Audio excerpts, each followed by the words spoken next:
badan 25 sano kheyraadka badaha Soomaaliya waa uu dayacnaa waxaana jira boob aan tiro koob lahayn oo loo geystay kheyraadka deehan ee badaha dalka si mustaqbalka dhow arintaasi xal loogu helo bulshada Soomaaliyeedna looga faa'iideeyo dhawaan waxa Muqdisho laga hirgeliyay dugsi dhalinyarada lagu baray cilmiga badda kuwaas oo si bilaash ah u helaya xirfadaha looga shaqeysto laguna badbaadiyo badda haddaba Cali Aadan Muumin ayaa warbixintan inoo ka diyaariyay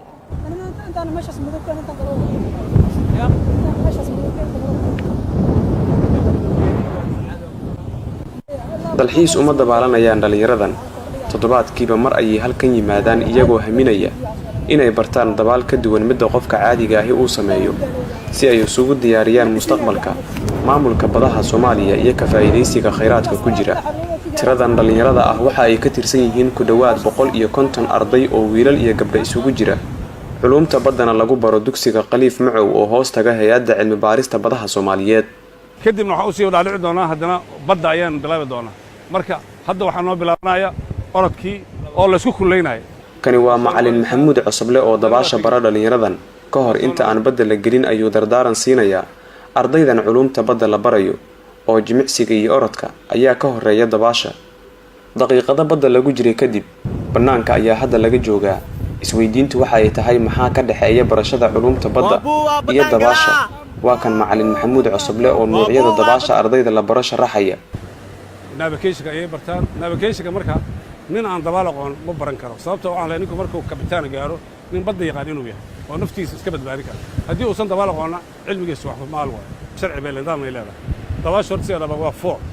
four isumaan leeyahay afar nooc loo kala dabaasha si ma taqaana sharcigeeda adduunka waxa mid waxa la yiraahdaa steel libero mid waxa la yiraahdaa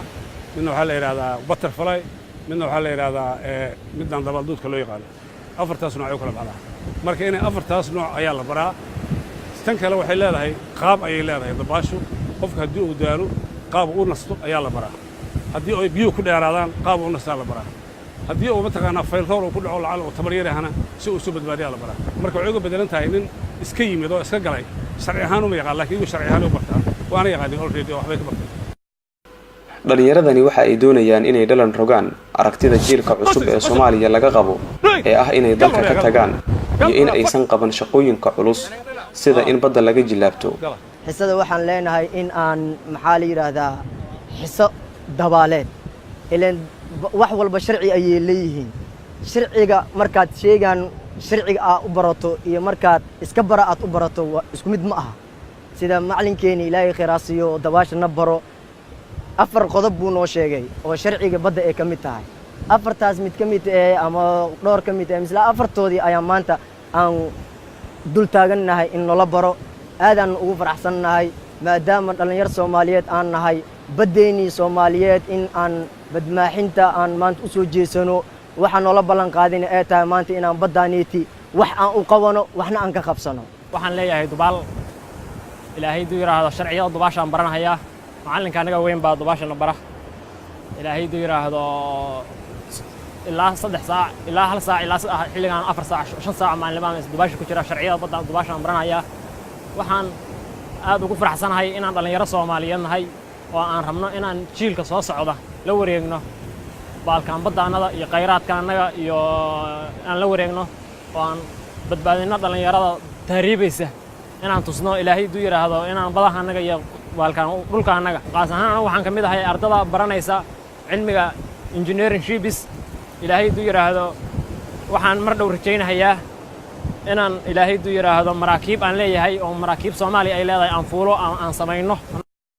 barashada culumta badda hablaha ayaa qayb ka ah laakiin waxa ay dareemayaan baahi ay u qabaan qalab ka qayb qaata xirfadooda inay dabaqaan dawladda sharafta waxa ugu baaqaynaa yani wax walba noo fududeenayo inaan cilmiga badda barano sida markabka oo kale waxaas inay nagu saacido ama sharafta dawladda ugu fadhina waxaas badana 100 meel oo macdan iyo petroleum ka buuxa ayaa qolo iska goosatay oo waxay rabaa inay ka kireeyaan wadamo kale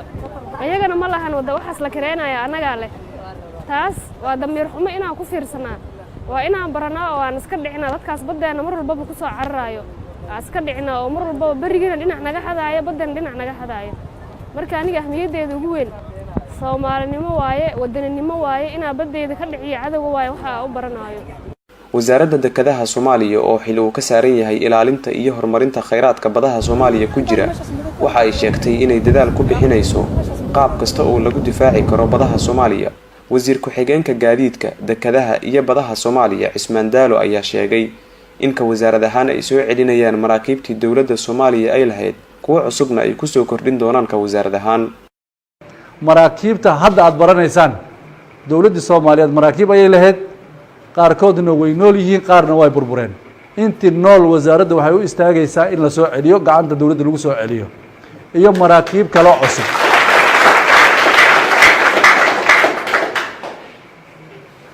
ma weyn doontaan waxaad ku xirfadda ku barataan maxay ahayd ma weyn doontaan meel aad ku baraatikaysaan insha Allah Soomaalida oo aan badankeed garanayn ka faa'iideysiga kheyraadka badda ayaa hadda waxa isbedelaya aragtidaas halkan waxa ay ka mid tahay xarumaha ardayda Soomaaliyeed lagu baro dabaal ka duwan mid qofka caadiga ah dabaasho si uu u hanto in badan uu kheyraadkeeda qayb ka noqdo dadka isticmaala isla markaana ku difaaca dhanka aqoonta rajadu waxa ay tahay in la helo dad Soomaaliyeed oo aqoonta ku difaaca badan la sheego in kheyraadkeeda la iska gurto Cali Aadan Muumin Goobjoog TV Muqdisho